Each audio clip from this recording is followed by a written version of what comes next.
T V serial دیکھتا ہے، کوئی ہنسی مذاق دیکھتا ہے، کوئی کارٹون دیکھتا ہے، کوئی نہ کوئی اپنی مصروفیت، خالی مصروفیت، وقت کو ضائع کرنے والی مصروفیت بنا کر کچھ نہ کچھ دیکھتا ہے۔ اور اس کے علاوہ، اس دیکھنے کے علاوہ، ٹی وی کے علاوہ چھوٹے چھوٹے ٹی وی ہمارے ہاتھوں میں آج اللہ نے دے دیے ہیں۔ انسانی ترقی نے اتنا جو سو آگے بڑھ چڑھ کر انسان کو اتنے بڑے مقام پر پہنچا دیا ہے کہ پوری دنیا کر لو مٹھی میں۔ سب سے پہلے ریلائنس کا فون آتا تھا، بالکل چھوٹا تھا، اس میں ایک چھوٹی سی black and white, blue and black جو سو فوٹو آتی تھی۔ وہ ریلائنس کا پرانا موبائل بلو رنگ کی لائٹ ہوتی تھی اس میں، اور اس میں کالے رنگ کے جو سو نمبر وغیرہ آتے تھے، تو اس میں ایک تصویر آتی تھی کہ کر لو دنیا مٹھی میں۔ صحیح ہے؟ آج واقعی پوری دنیا مٹھی میں آ چکی ہے۔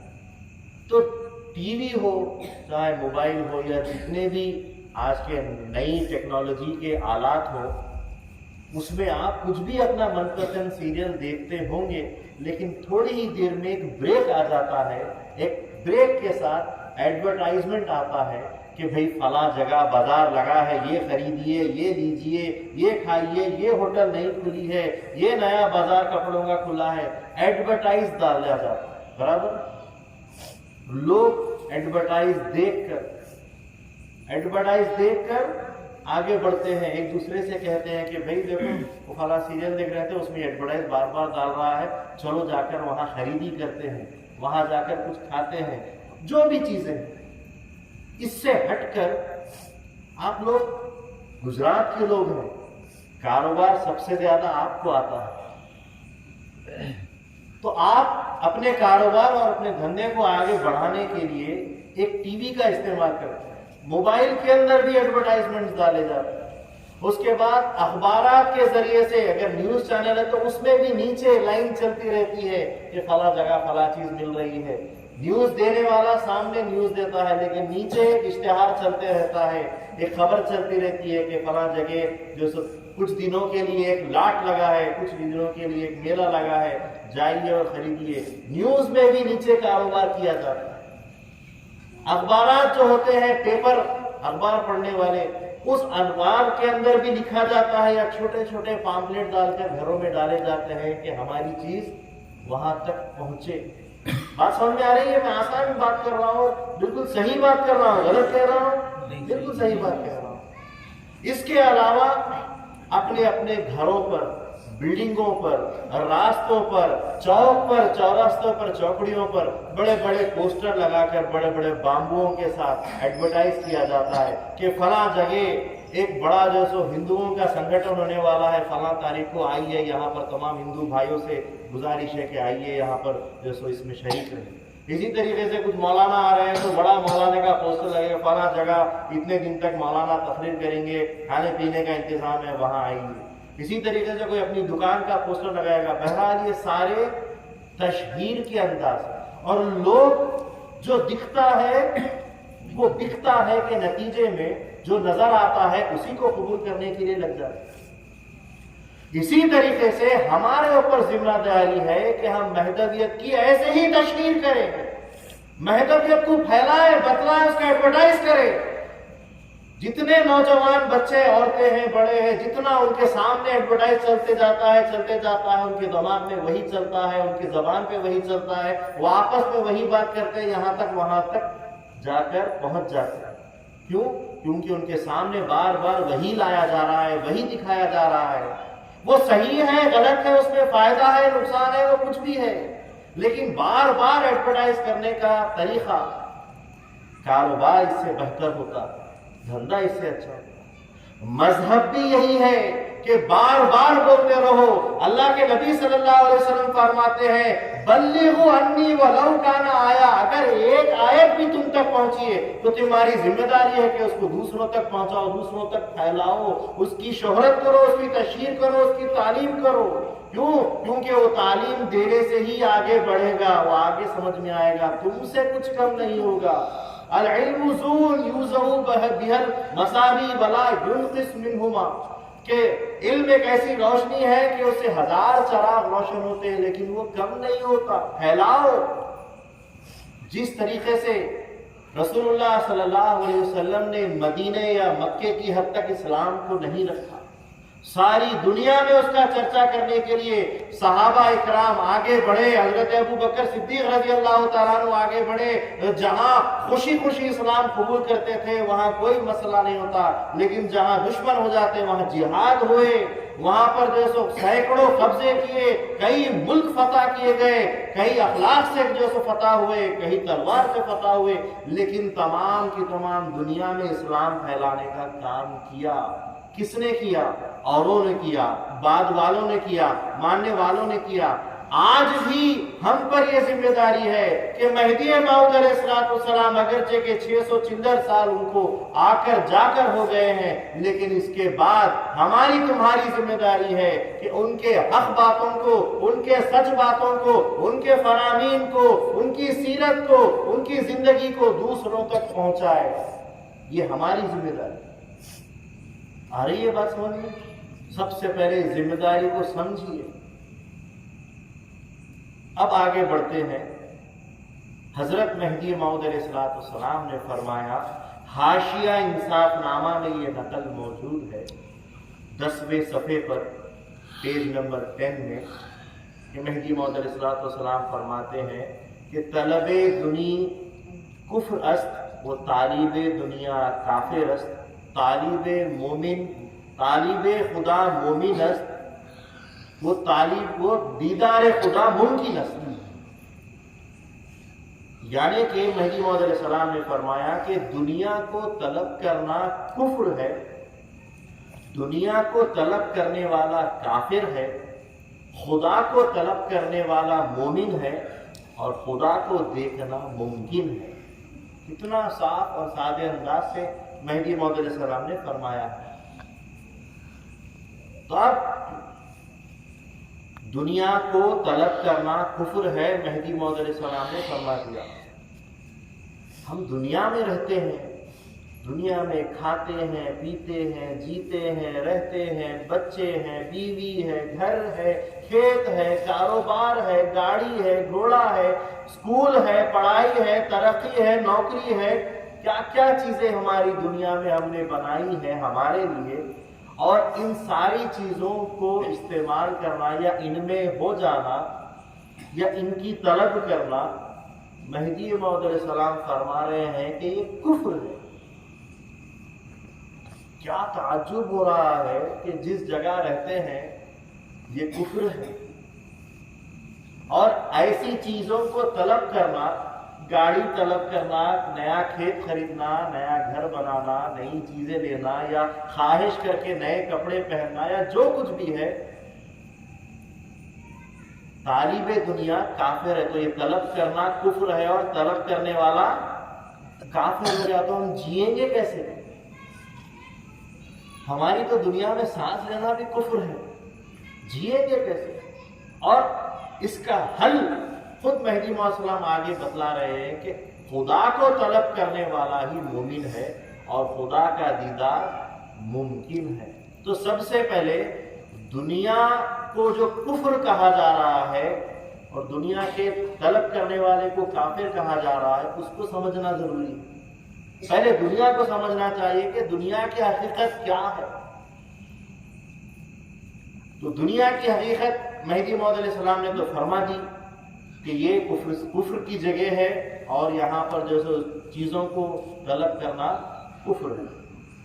آئیے مہدی موعود علیہ السلام کے اس فرمان کو لے کر ہم رسول اللہ صلی اللہ علیہ وسلم کے پاس احادیث کی دنیا میں بخاری، مسلم، مشکات، نسائی، ابن ماجہ، ترمذی، ان کتابوں کے پاس جاتے ہیں، سیاہ ستہ کے پاس جاتے ہیں، تو حدیث میں آتا ہے، اللہ کے رسول صلی اللہ علیہ وسلم فرماتے ہیں، اترکوا الدنیا لأہلہا، دنیا کو چھوڑ دو دنیا والوں کے لیے۔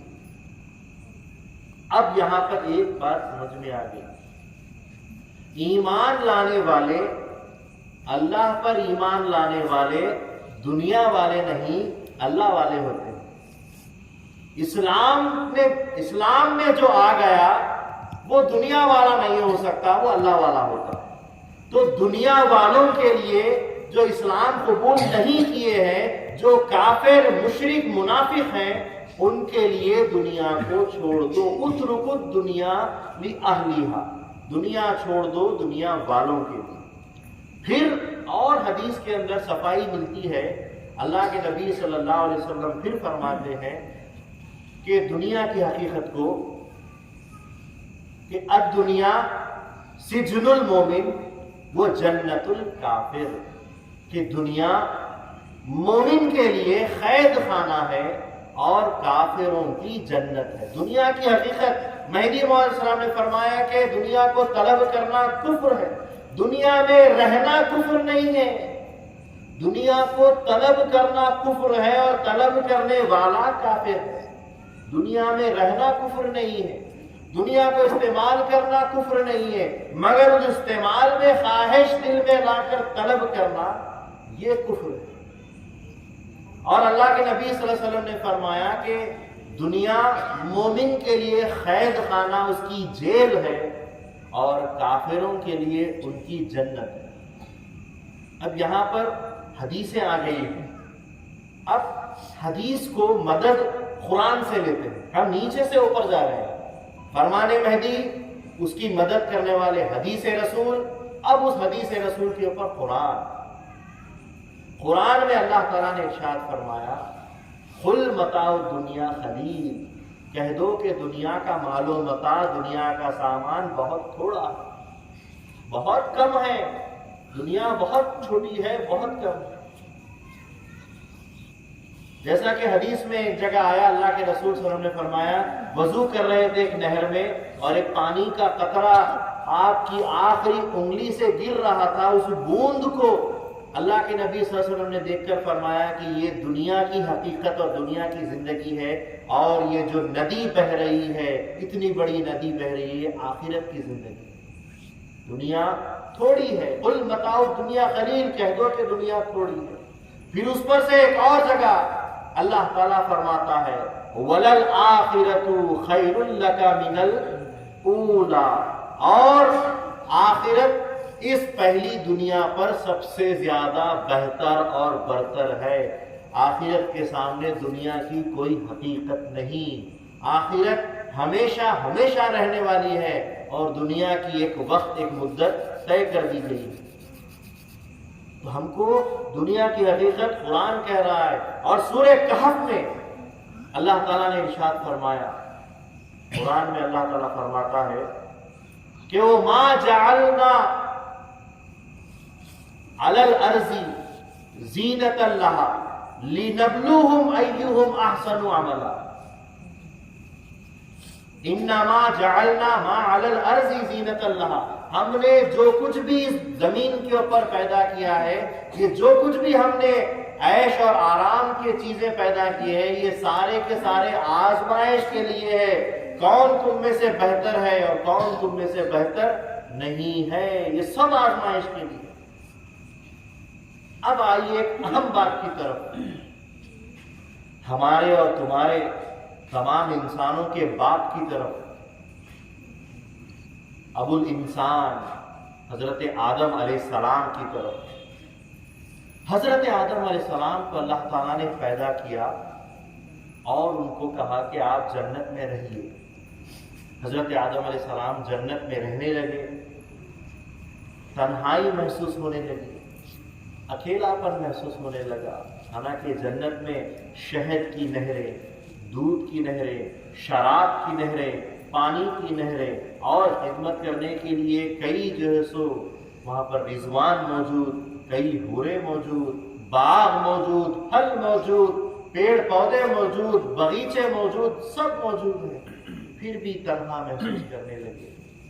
اللہ تبارک و تعالیٰ نے انہی کی پھسلی میں سے بی بی حوا، ہم تمام انسانوں کی ماں کو پیدا کیا، بی بی حوا علیہ السلام کو پیدا کیا، اور کہا کہ دونوں ساتھ رہو، دونوں ساتھ رہنے لگے۔ پھر اللہ تعالیٰ نے حضرت آدم علیہ السلام کو ایک چیتاونی دی، ان کو آگاہ کیا کہ اے آدم، تم جنت میں جو چاہو وہ کرنا، جو چاہو وہ کھانا۔ حدیث کے الفاظ ہے، حدیث کے اندر یہ بات آتی ہے، حضرت آدم علیہ السلام جو کچھ بھی کھاتے تھے، ہم کیسے پیدا ہوئے؟ ہم کسی نہ کسی عورت کے پیٹ میں پیدا ہوئے۔ حضرت آدم علیہ السلام کسی کے پیٹ سے پیدا نہیں ہوئے، بی بی حوا علیہ السلام کسی کے پیٹ سے نہیں بلکہ اپنے ہونے والے شوہر کی پھسلی سے پیدا ہوئے، پیٹ سے پیدا نہیں ہوئے۔ ہم اور آپ پیٹ سے پیدا ہوئے۔ اسی طریقے سے حدیث کے الفاظ ہے کہ حضرت آدم علیہ السلام اور بی بی حوا جو جنت میں رہتے تھے، ہر قسم کے پھل پھول، کئی قسم کے مشروبات، شربتیں پیتے تھے، تو وہ سارا کا سارا پینے کے بعد جب پیٹ بھر جاتا تھا تو ایک اچھی ڈکار آتی تھی۔ ڈکار آتی ہے نا؟ اچھا، زیادہ کھانے کے بعد ڈکار آتی تھی، ایک ڈکار آتی تھی اور خوشبودار وہ ڈکار ہوتی تھی جس کو سونگھنے کے لیے فرشتے آیا کرتے تھے۔ دیکھیے کیسی حدیث کے الفاظ اور اس بات کی کیفیت کیسی ہے کہ ڈکار لی جاتی تھی جس کو سونگھنے کے لیے فرشتے آتے تھے، اور اس ڈکار کے ساتھ پیٹ کا کھانا سارا ہضم ہو جاتا اور پھر بھوک لگ جاتی، پھر کھانے کو نکل جاتا۔ ہماری تمہاری طرح پیٹ بھرنے کے بعد جب پیٹ بگڑتا تو رفع حاجت کے لیے پاخانہ نہیں جاتے، ہم پاخانہ جاتے ہیں، وہ پاخانہ نہیں جاتے تھے۔ وہاں پر جتنا چاہو کھاؤ، اور اس کے بعد ایک ڈکار آتی ہے، اور روایتوں میں اور بھی آیا کہ بغل میں آئندہ جب ہم واپس دنیا سے جنت میں جائیں گے تو ہمارے بغلوں میں ایک سوراخ ہوگا، جو کچھ بھی کھائیں گے اس سے ایک ہوا بن کر وہ ڈکار کی طور پر وہاں سے اور منہ سے نکل جائے گی، اور ہمارا جسم یہ ناخون کا جسم ہوگا، جو جنت کا ایک حصہ ہمارے لیے رکھ دیا گیا ہے۔ ناخون جنتی لباس، جنتی جسم ہے، ہمارا پورا جسم ناخون کا ہوگا۔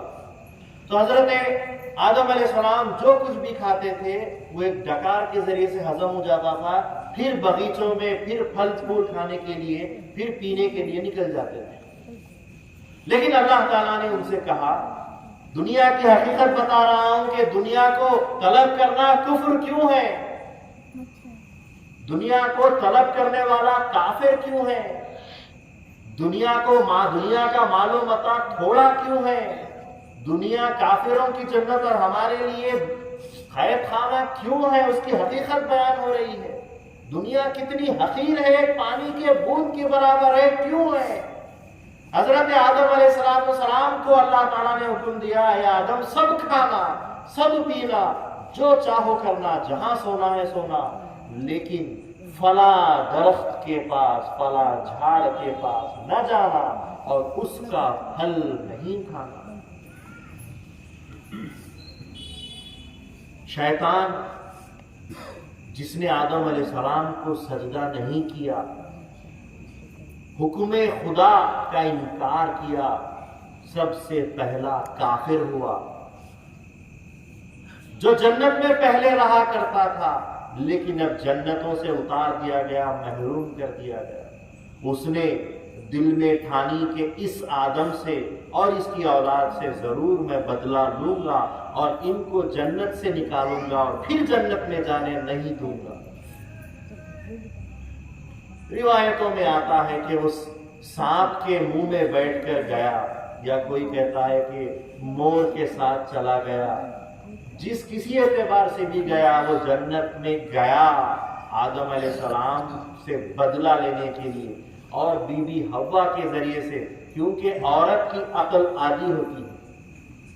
قرآن کہتا ہے الرجال، میری بات میں ایسے ہی تہمت نہیں لگاؤں گا، میری ماں بہنیں موجود ہیں، قرآن کہتا ہے الرجال قوامون علی النساء، ہم نے آدمیوں کو عورتوں پر حاکم بنا کر بھیجا ہے، کیونکہ عورت کی عقل عادی ہوتی ہے، آدمی کی عقل پوری ہوتی ہے، عورت جذباتی اور جلد باز ہوتی ہے، اور آدمی سوچ سمجھ کر آگے کا سوچ کر فیصلہ کرتا ہے۔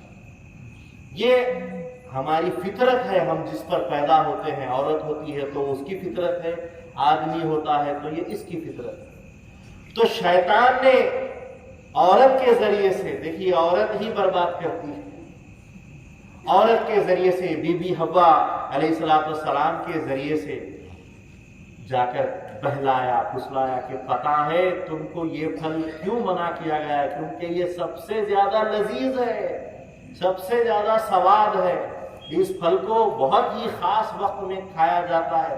فلاں فلاں اپنے انداز سے بی بی حوا کو پریشان کیا، ان کو اپنے جال میں پھانس لیا، اور بی بی حوا اس کی باتوں میں آ گئی، اور جو ہے سو جا کر حضرت آدم علیہ السلام سے کہنے لگی کہ دیکھو یہ پھل کھائیں گے، ایک بار تو کھائیں گے، تھوڑا سا کھائیں گے۔ کہا کہ اللہ تعالیٰ کو معلوم ہو جائے گا۔ کہا کہ نہیں نہیں، ہم چپکے سے کھا لیں گے، تھوڑا سا کھا لیں گے، اللہ کو معلوم نہیں کریں گے۔ بہرحال کسی بھی اعتبار سے عورت جب بہلاتی ہے پھسلاتی ہے تو آدمی گناہ کر ہی جاتا ہے، کتنی ہی وہ اپنے آپ کے اندر طاقت پیدا کر لے، کتنا بھی اپنے آپ کو روک لے، لیکن عورت ایک ایسی چیز ہے کہ جس کے سامنے آدمی سر جھکا ہی دیتا ہے۔ کتنے بھی تلوار، کتنے بھی ہتھیار لے کر نکلتا ہے، لیکن عورت کے قدموں میں آ کر ڈال ہی دیتا ہے۔ حضرت آدم علیہ السلام بہت کوشش کیے، لیکن بی بی کی ضد پر اور ان کی خواہش پر حضرت آدم علیہ السلام بھی اللہ کی نافرمانی کرتے ہوئے اس پھل کو لیے اور کھایا۔ پھل کو کھایا، بی بی حوا کو بھی کھلایا۔ جیسے ہی پھل کھایا، جنت کے ہر پھل کھاتے تھے لیکن ڈکار آتی تھی، ہضم ہو جاتا تھا، ہوا میں اڑ جاتا تھا، لیکن جیسے ہی وہ پھل کھایا ان کے پیٹ میں درد شروع ہوا اور پاخانہ آنے لگا۔ تو اب بھاگے، جنت کے اس کونے سے اس کونے تک، اس کونے سے اس کونے تک دوڑ لگانا شروع کی۔ باغیچے میں گئے، دیکھا تو یہاں کوئی اگر کونا، یہاں کوئی اگر جگہ ہے، یہاں فراغت کر لیں گے، یہاں حاجت ادا کر لیں گے، لیکن پھر سمجھ نہیں آیا کہ یہ بڑی پاک جگہ نظر آتی ہے۔ اس کے بعد نہر کے پاس گئے کہ نہر میں کر لیں گے، تو نہر بھی اتنی پاک تھی کہ وہاں پر بھی سمجھ نہیں آیا۔ بہرحال جنت کے کونے کونے میں دوڑ لگانے لگے، اور اللہ تعالیٰ نے پوچھا، اللہ سے کوئی چیز چھپی بھی نہیں ہے۔ یہ سنا ہے آپ نے؟ سنا ہو تو پھر سنو۔ حضرت آدم علیہ السلام کی اس بے چینی کو دیکھ کر اللہ نے فرمایا، اے آدم کیا ہو گیا؟ ادھر سے ادھر دونوں میاں بیوی دوڑ لگا رہے ہو، ہوا کیا؟ کہا کہ ہم سے بڑی بھول ہو گئی، ہم نے اے اللہ تیری نافرمانی کر لی اور اس پھل کو کھا لیا۔ تو اللہ نے پوچھا کیا ہو گیا پھل کھانے کے بعد؟ کہا کہ پیٹ میں بڑا درد اٹھتا ہے اور وہ چیز نکلنا چاہتی ہے، ہمارے جسم سے نکلنا چاہتی ہے۔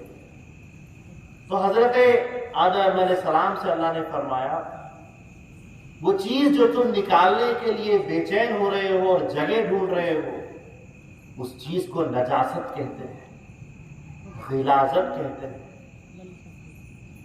جو ہمارے منہ میں جاتی ہے وہ اللہ تبارک و تعالیٰ کی قدرت کی بے شمار چیزیں ہوتی ہے، تبرکات ہوتے ہیں، اللہ تبارک و تعالیٰ کا نور ہوتا ہے جو ہم کھاتے ہیں، منہ سے جو ڈالتے ہیں۔ لیکن جو چیز ہمارے جسم سے ہم واپس نکالتے ہیں وہ چیز غلاظت اور نجاست ہوتی ہے۔ اے آدم، جنت یہاں سے لے کر وہاں تک، ساتوں سات آٹھوں آٹھ جنت، اوپر سے لے کے نیچے تک سب کی سب پاک ہے۔ کیا تم چاہتے ہو کہ میری جنت کو تم ناپاک کر دو؟ کہا کہ اے اللہ تو ہی حل بتا، اس نجاست کو ہم کہاں نکالیں؟ ہمارے جو پیٹ میں اب یہ نجاست بن گئی ہے، تیری نافرمانی کرنے کا جو صلہ مل گیا ہے، اس پھل کو کھانے کا جو نتیجہ مل گیا ہے، اس کو کہاں نکالیں؟ اللہ تعالیٰ نے فرمایا، دنیا وہ جگہ ہے جہاں پر نجاست نکالی جاتی ہے۔ آئی بات سمجھ میں؟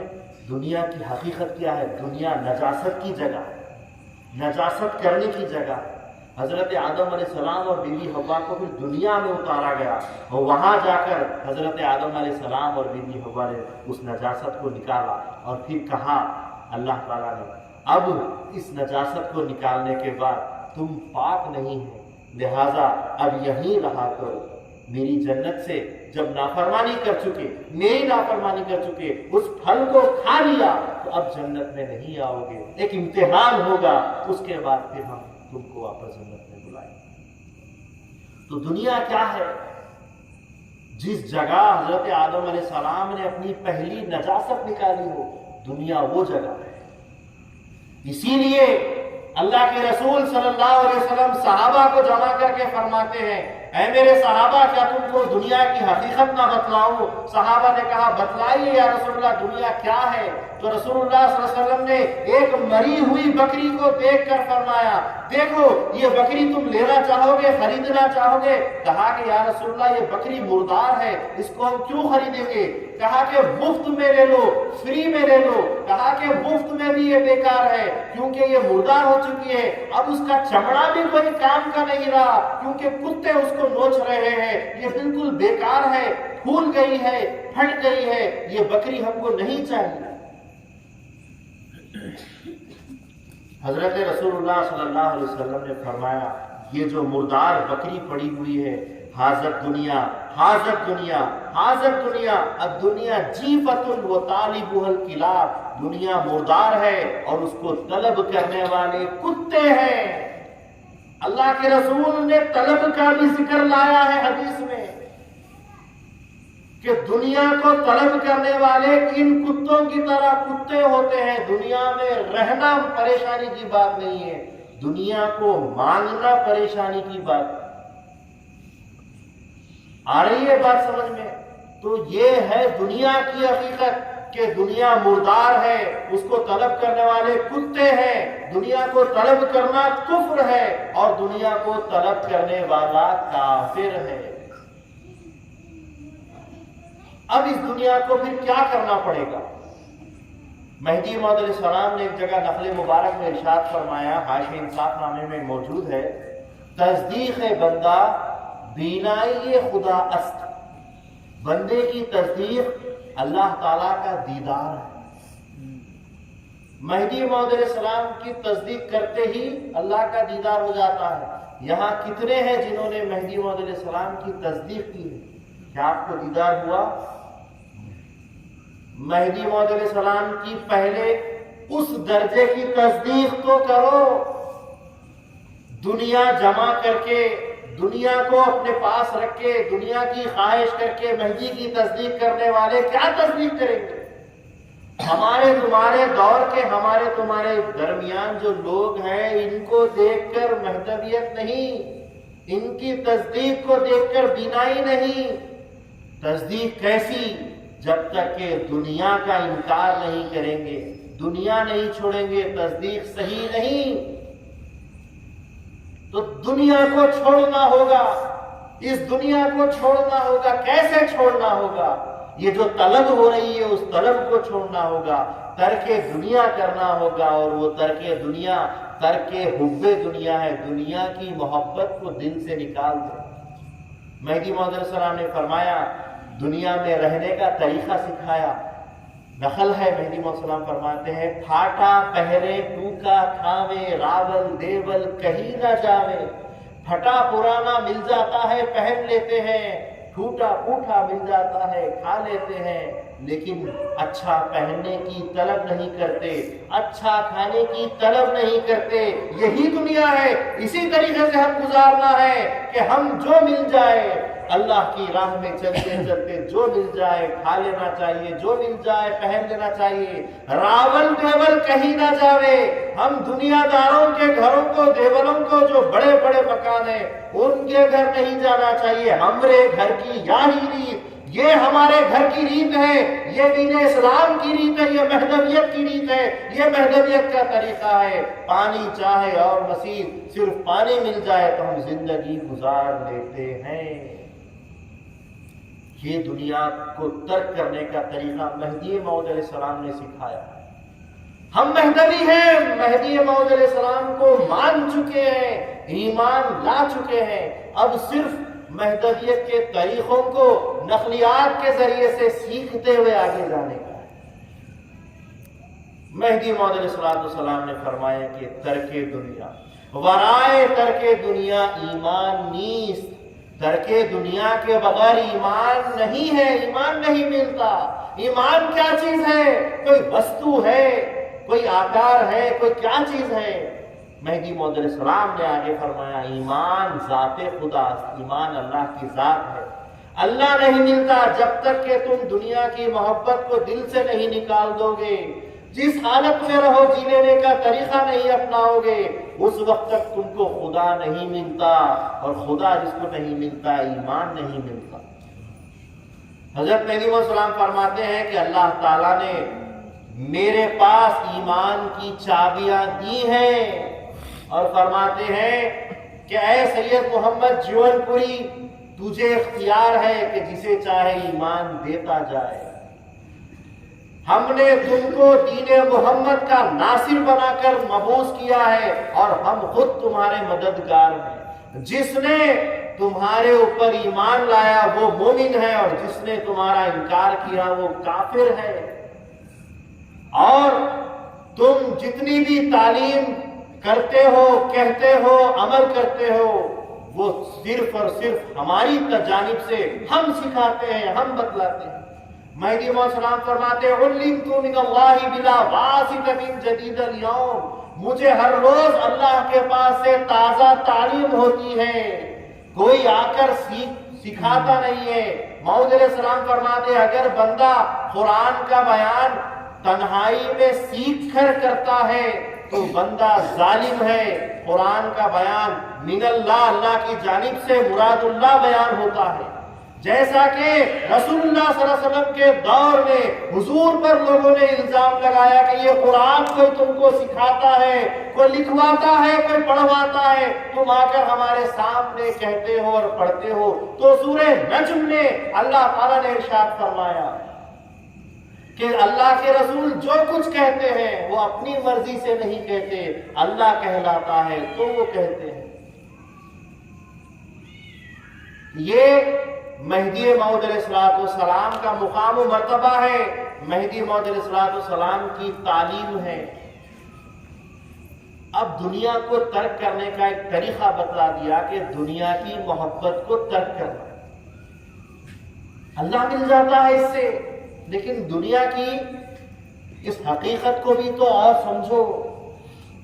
ترک دنیا معمولی سا پٹکا باندھ کر مرشد کے سامنے بیٹھ کر چند الفاظ پڑھتے ہوئے ترک دنیا کر لینا ترک دنیا نہیں۔ ترک دنیا 12 چیزوں پر ترک کرنے پر ترک دنیا ہوتی ہے۔ ترک خودی، پہلے اپنی ذات کو ترک کرو۔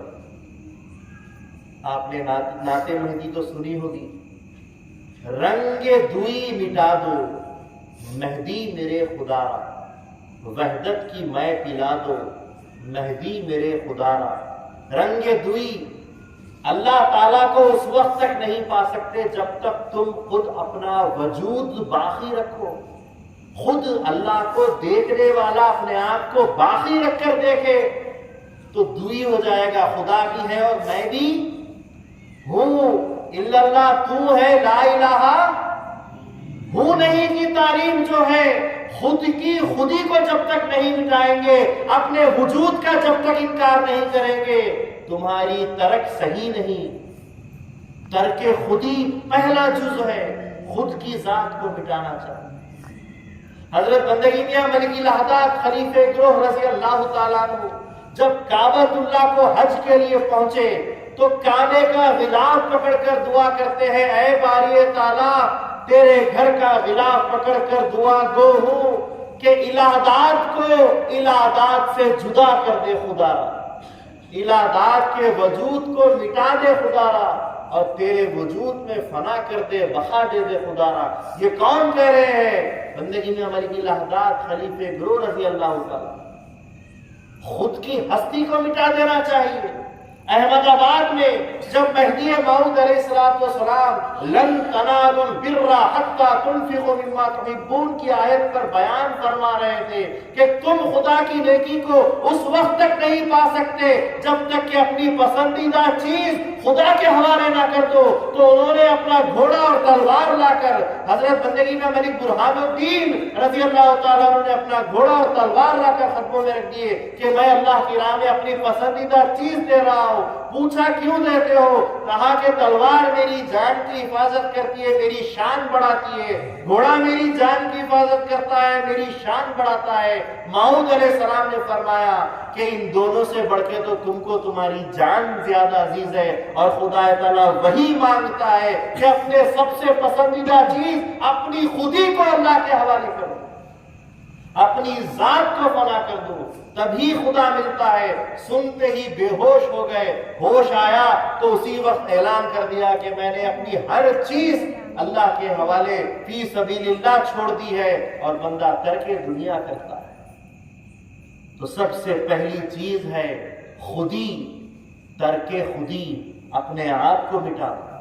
اس کے بعد دوسری چیز ہے ترک عزت. میری کوئی عزت ہے، میرا کوئی وقار ہے، میرا کوئی مقام ہے. کیا عزت فقیر کی؟ فقیر میں اور مٹی میں کوئی فرق نہیں ہونا چاہیے. اگر فقیر کو کوئی گالی دے بلا جھجک دے سکتا ہے، فقیر کو کوئی مارے بلا جھجک مار سکتا ہے. آؤ مہدی موعود السلام کا فرمان گرامی، آؤ ہم مہدویوں کو مار ڈالو، ہم کو لوٹ لو، تمہارے لیے دونوں کام جائز ہے. آؤ ہم کو مارو، ہم کو لوٹ لو فرمایا. ترک عزت، ہماری کوئی عزت نہیں. حضرت رسول پاک صلی اللہ علیہ وسلم دین کی دعوت دیتے تھے. مکہ کا واقعہ ہے، دین کی دعوت دیتے، ایک خدا کی طرف دعوت دے کر مسلمان ہونے کی طرف، اسلام کی طرف بلاتے، تو ایک یہودن گھر میں کچرا بھر کر لا کر حضور کے اوپر کچرا ڈال دیتے. جیسے ہی حضور کے وہاں سے جانے کا وقت آتا، لا کر کچرا ڈال دیتی، کچرا گرتا، حضور صلی اللہ علیہ وسلم کچرا جھٹکتے چلے جاتے. ترک عزت.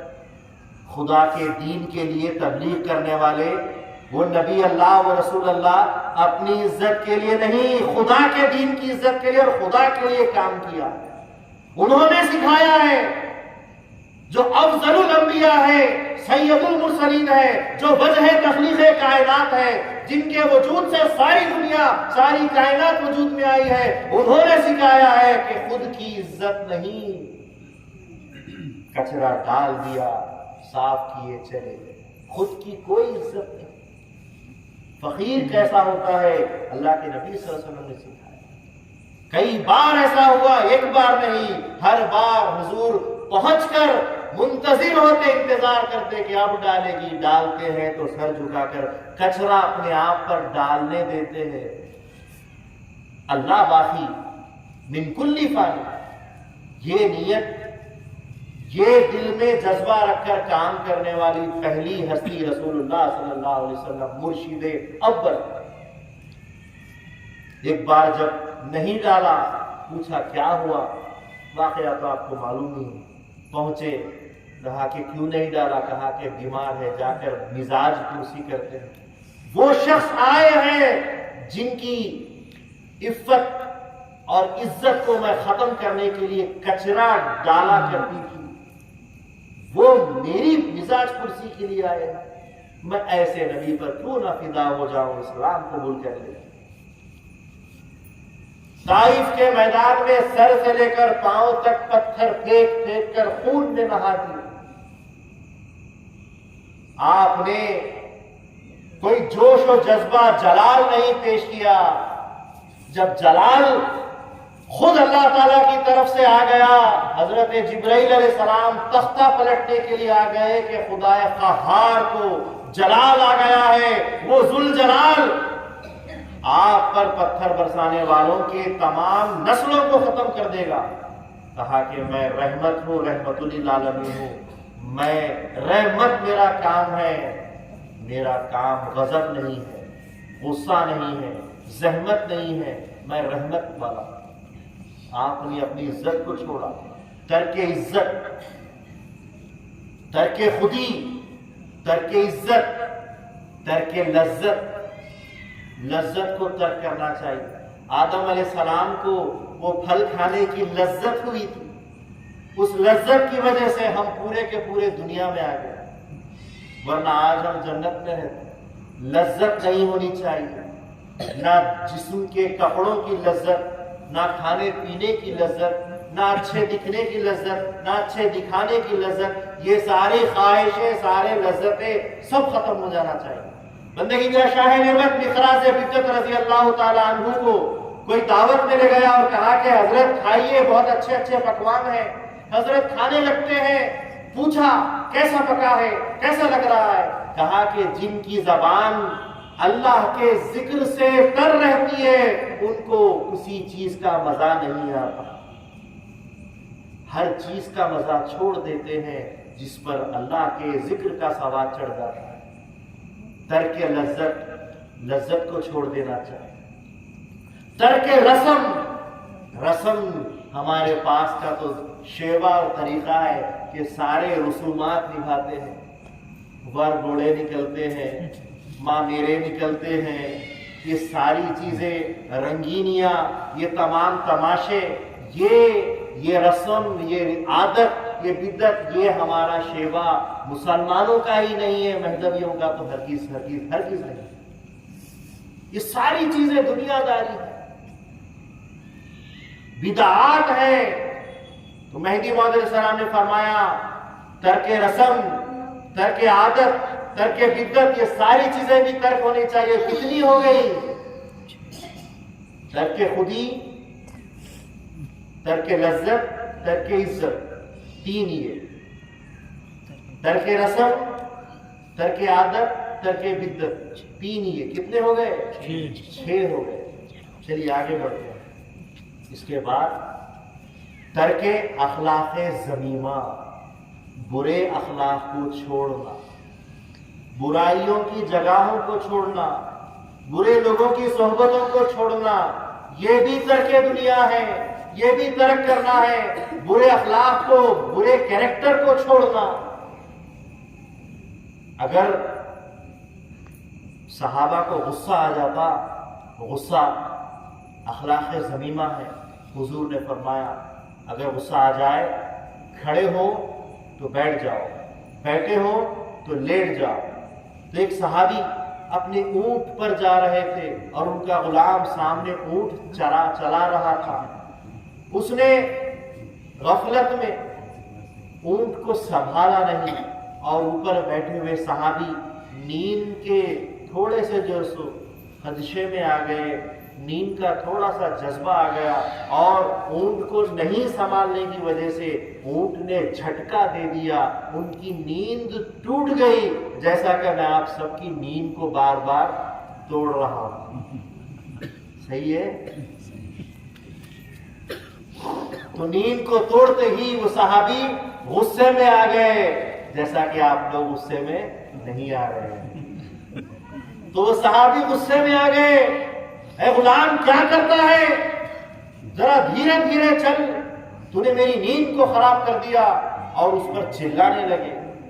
جیسے ہی غصہ آیا، حضور کی بات یاد آئی کہ اپنے برے اخلاق کو چھوڑنا ضروری ہے، ترک اخلاق ذمیمہ کرنا ضروری ہے۔ فوراً اونٹ پر بیٹھے ہوئے تھے، اب یہاں سے کیا کروں، تو اونٹ پر سر چھلانگ لگا دیے، نیچے کیچڑ تھا، کیچڑ میں گر گئے اور وہاں پر بیٹھ گئے۔ وہ غلام پریشان ہو گیا، حضور اپنے صحابی کے پاس آیا، آقا کے پاس آیا اور کہنے لگا کہ آپ نے ایسا کیوں کیا، آپ نیچے کیوں کود گئے اور کیچڑ میں کیوں بیٹھ گئے؟ کہا کہ اللہ کے نبی صلی اللہ علیہ وسلم نے فرمایا ہے کہ اگر غصہ ہو تو فوراً جو ہے سو کھڑے ہو تو بیٹھ جاؤ، بیٹھے ہو تو لیٹ جاؤ، لیکن یہ نہیں فرمایا تھا کہ اونٹ پر بیٹھے بیٹھے غصہ آ جائے تو کیا کرو۔ مجھے سمجھ نہیں آیا، اس لیے میں اونٹ پہ سے کود گیا۔ آپ کہیں مت کودنا۔ تو یہ اخلاق ذمیمہ، برے اخلاق، اس کو بھی چھوڑنا ہے۔ بری عادتیں، برے لوگوں میں بیٹھنا، چبوتروں کی عادتیں، بازاروں کی عادتیں، بے حیائی کی عادتیں، ٹی وی کی عادتیں، موبائل کی عادتیں، زیادہ سونے کی عادتیں، زیادہ کھانے کی عادتیں، یہ زیادہ بولنے کی میری طرح عادتیں، یہ سب چھوڑنا چاہیے۔ کیونکہ مہدی موعود السلام فرماتے ہیں کم گفتن، کم خوردن، کم خفتن اللہ کو پاتا ہے، کم کھانے والا، کم سونے والا اور کم بولنے والا ہی خدا کو پاتا ہے۔ میں بہت بول رہا ہوں، اللہ میرے کو معاف کرے۔ بہرحال کون سی اور بات ہو گئی؟ 7ویں بات ہو گئی ترک اخلاق ذمیمہ۔ اب اس کے ساتھ ہے ترک شرک خفی و جلی۔ شرک اللہ کی ذات میں کسی کو شریک کرنا، اس کو چھوڑنا۔ یہ تو ہم مسلمان ہیں، کسی کو شریک نہیں کرتے، لیکن اس کے علاوہ ہم بہت سارے شرک کرتے ہیں۔ نحس تاریخوں میں شادی کرے نا تو ایسا ہو جاتا، برا ہو جاتا۔ تاریخ نکالو، اقرب کی تاریخ دیکھو، جبکہ مہدی موعود علیہ السلام فرماتے ہیں، فرمانے مہدی ہے، جو لوگ چاند دیکھ کر تاریخ طے کرتے ہیں اور جو چاند نہیں دیکھ کر تاریخ کرتے ہیں، وہ دونوں کا بھی اچھا برا کرنے والا اللہ ہے۔ لیکن ہم کیا کرتے ہیں؟ تاریخ پر بھروسہ، فلاں نحس تاریخ نہیں ہے تو ہی صحیح ہوگا، تو یہ بھی کیا ہے؟ چھوٹا شرک۔ فلاں دن میں کرنا ہوگا تو ہی اچھا ہے، تو اس دن کو مقرر کر، یعنی کہ وہ دن ہی فائدہ دے گا، وہ تاریخ ہی فائدہ دے گی، خدا فائدہ نہیں دے گا۔ یہ انگوٹھی پہنی ہے، اب تیرا کاروبار چل جائے گا، تو چمک جائے گا، یہ انگوٹھی پر بھروسہ کرنا یہ بھی شرک ہے۔ اسی طریقے سے کسی بزرگ کی مزار کو پکڑ کر بیٹھ جانا، یہی فائدہ دیں گے، ان کے ذریعے سے خدا فائدہ دے گا، یہ صحیح ہے، یہ فائدہ دیں گے، ان سے مانگو۔ یہ تو دنیا والے جو زیارت کو، قبروں کو نہیں مانتے ہیں، یہ یہی کہتے ہیں ان سے کیوں مانگو؟ یہ بھی بندے تھے، یہ بھی انسان، ان کے ذریعے سے خدا سے مانگو۔ لیکن جو ظاہر ہے، اگر تم ان سے مانگنے لگ جاؤ، وہ بھی شرک ہے۔ اسی طریقے سے اللہ کی ذات پر توکل کرنے والے جب ترک دنیا کرتے ہیں تو شرک خفی و شرک جلی، ہر چیز سے، باپ سے نہیں مانگنا، خدا سے مانگنا، بیٹے سے نہیں مانگنا، خدا سے مانگنا، اپنے اولاد سے، بیوی سے، گھر والوں سے، دنیا والوں سے ہاتھ مت پھیلاؤ، یہاں تک کہ مہدی موعود سلام فرماتے ہیں دست سوال تو حرام ہے، صورت سوال بھی حرام ہے، سوال کی صورت بنانا بھی حرام ہے۔ کب کھایا تھا پتا نہیں، مطلب کہ آپ کو بھوک لگی ہے کھانا دو، لیکن آپ ڈائریکٹ مانگ نہیں رہے۔ کیا مزے کی چیز تھی بھائی، کیا پلائے تھے آپ؟ کیا بولے؟ چائے پلائے تھے، فلاں زبردست تھی، دنیا کو چائے کی طلب ہوئی ہے، فوراً چائے بنا، مانگ نہیں رہے، لیکن صورت سوال بنایا جا رہا ہے۔ آپ کے یہاں کی بریانی کیا زبردست ہوتی ہے بھائی، واہ واہ واہ، مطلب یہ کہ میں بریانی کھانا چاہتا ہوں، مجھے بنا کر دو۔ صورت، سوال کی صورت بنانا بھی مہدی موعود علیہ السلام نے منع فرمایا ہے۔ یہ ساری چیزیں منع ہے، شرک خفی ہو، شرک جلی ہو، ہر خواہش ہو، منع ہے۔ کتنے ہو گئے؟ 8 ہو گئے۔ اس کے بعد کفر ظاہری و کفر باطنی۔ کفر ظاہر، میں خدا کو نہیں مانتا، ظاہر میں اس نے انکار کر دیا۔ نعوذ باللہ، میں رسول کو نہیں مانتا، میں فلاں فرشتے کو نہیں مانتا، میں فلاں کتاب کو نہیں مانتا، میں دوزخ کو نہیں مانتا۔ قرآن حدیث میں آیا ہے کہ حامیہ دوزخ کا نام ہے، میں حامیہ والی دوزخ کو نہیں مانتا، کچھ بھی انکار کرنا کفر ہے۔ لیکن یہ ظاہر انکار ہے، ایک چھپے ہوئے انکار بھی ہوتے ہیں۔ آج فجر کی نماز نہیں پڑھے، یہ بھی کفر ہے۔ فجر کی نماز پڑھے نہیں پڑھے، یہ بھی کفر ہے، چھپا ہوا کفر ہے۔ اعلان منہ سے نہیں کر رہے ہیں میں نماز نہیں پڑھوں گا، آج سے نماز چھوڑ دیا، یہ زبان سے اعلان ہو رہا ہے، لیکن ایک عمل سے آپ نے اعلان کیا کہ آج فجر کی نماز آپ نے نہیں پڑھی، یہ چھپا ہوا کفر ہے۔ شراب پی لیے کفر ہے، زنا کر لیے کفر ہے۔ یہ ساری چیزاں جب تک آپ اس حالت میں رہتے ہیں گناہ کبیرہ، یہ تمام کے تمام آپ کو اس حالت میں کفر میں مبتلا کر دیتے ہیں۔